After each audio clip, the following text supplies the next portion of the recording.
Okay, and I'm back reading the last of the Decoy messages by Elaine Cook, found on kingdomgospel.net. She has passed and she's went on to be with the Lord, but her ministry with her husband, they had left so many great audios and writings, and I encourage you to go to kingdomgospel.net. Again, that is kingdomgospel.net. I do not own this. I'm just reading it. She said you can freely share these, just don't sell them. And so I wanted to make this easier for you and read these articles that she has written as I find time, and make it easier for you to just listen. Again, we're on Decoy number 7.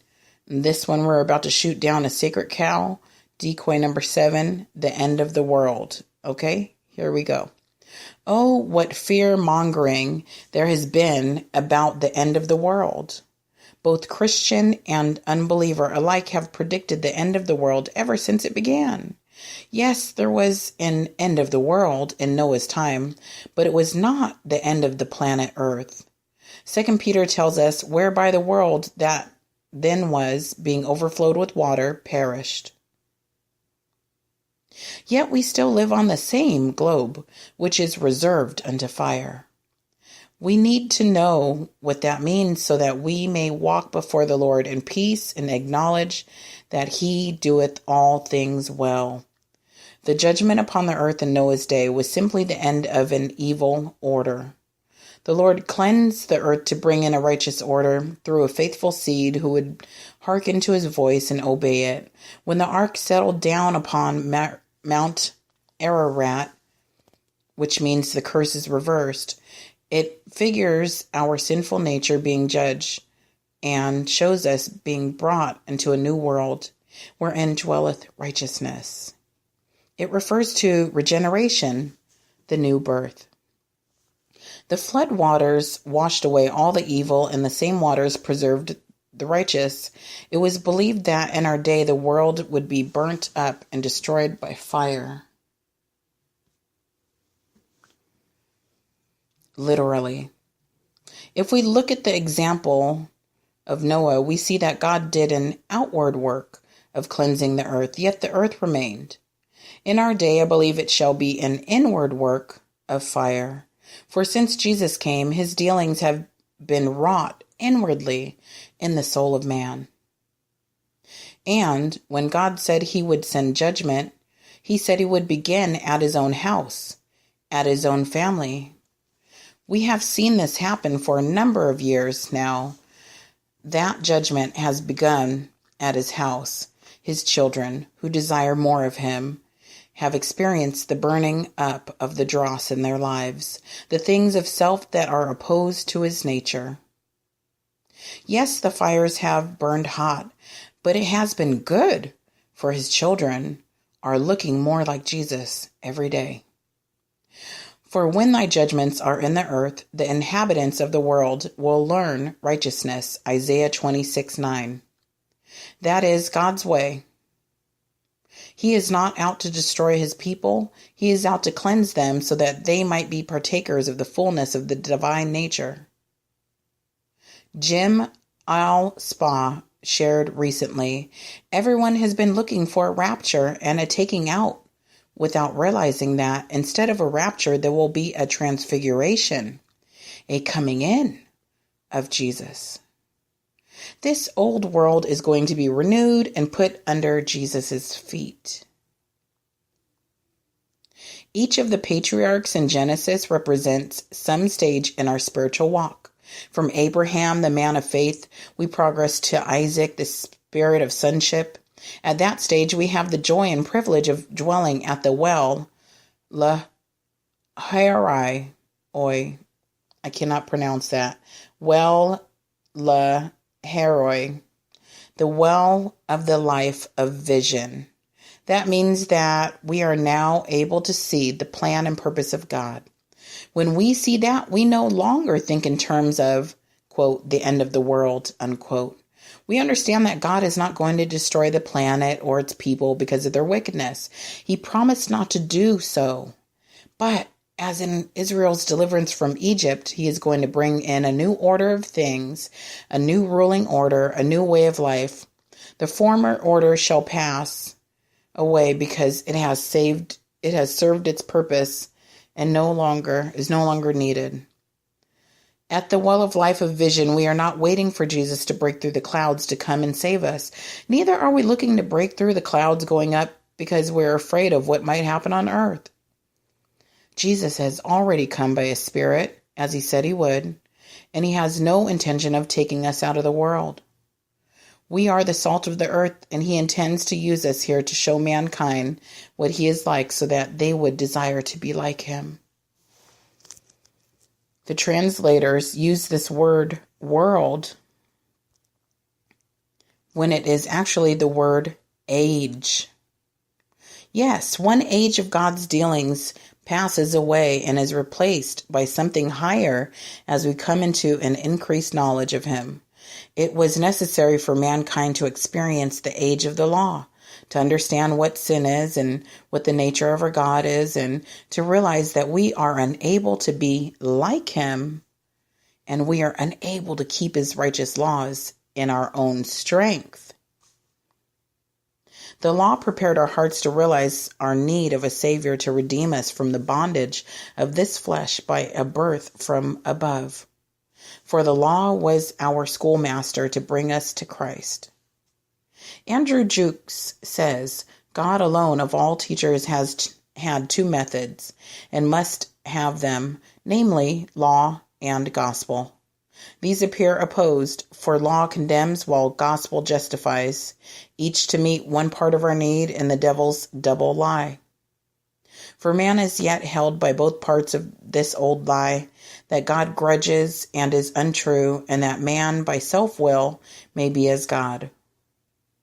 Man needs not only to have God's life quickened again in him, whereby he may be prepared to live in God's world, but no less to have the life of hell and of this world slain in him, by which he may be delivered out of that power of darkness and of this present world which holds him captive, so that he may come back again to God's kingdom. To meet the first, we have the promise, or gospel, long before the law, though only fulfilled after law has done its work. To meet the second, we have the law which condemns and proves that man is not as God, but a fallen, ruined creature. By the one, God's life is quickened in man.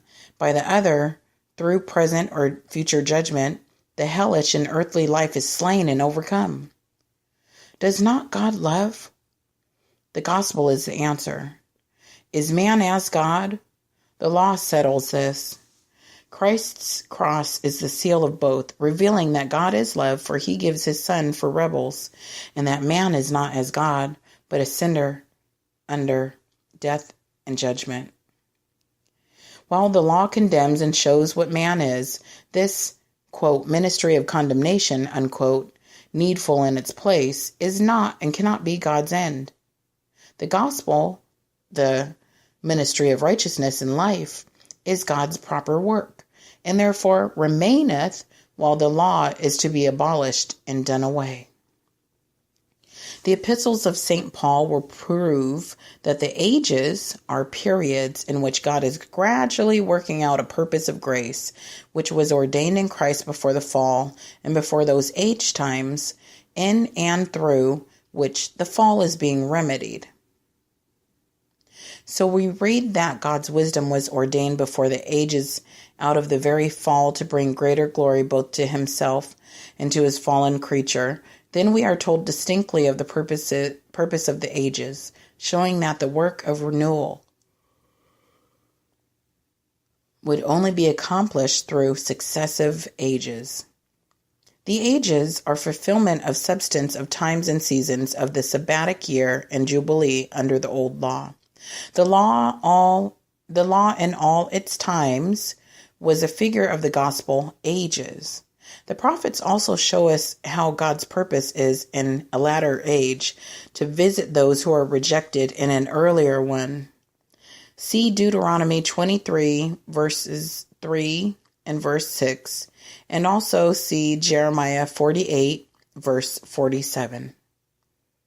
The ages are periods in which God works, because there is evil, and his rest is broken by it, but which have an end and pass away, when the work appointed to be done in them has been accomplished. By the eyes of the Spirit, we see that the Lord is finished with dealing in the in part Pentecostal realm, so the church age is passing away.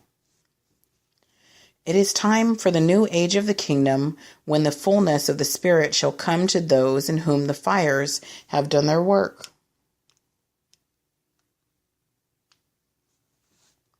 Far greater than the hope of Jesus coming and ruling from a literal throne in Jerusalem is the truth that we have learned by the well of life of vision. As we abide by this well of living water, we understand that we are builded together for an habitation of God through the Spirit, Ephesians 2:21. We see also that we are to grow up into him in all things, which is the head, even Christ. Christ by his Spirit has come unto his own and purposes to rule and reign from their hearts' throne, which has been yielded to him through the fires that they have endured. These have come to the end of their world of doing their own thing, ruling over their own affairs, in a word, self-effort. And they are coming into a new world where the Lord is ruling and reigning within them, and they love to have it so. They are putting on the mind of Christ and letting the Spirit of God come into rest within them. When Jesus was upon the earth, he told his disciples that the foxes have holes and the birds of the air have nests, but the Son of Man hath not where to lay his head. Matthew 8:20. In his present coming, he is finding a people who are willing for him to put his mind in them as they relinquish their own will and way. He is coming to that people to show himself unto his creation.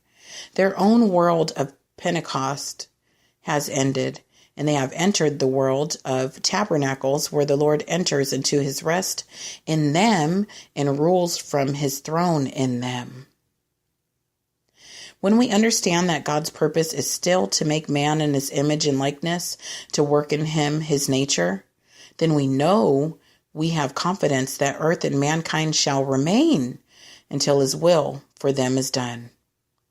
We need not fear, for God is still working his redemptive, not destructive, plan. He has come to inhabit a people in fullness, to have a body grow up into the head, and to show forth his nature in the earth. Do not fear this fear about the end of the world.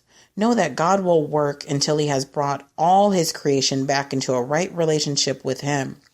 We can know this by what is happening in the lives of his first fruits, who have first partaken of his judgments and found them sweet in their earth.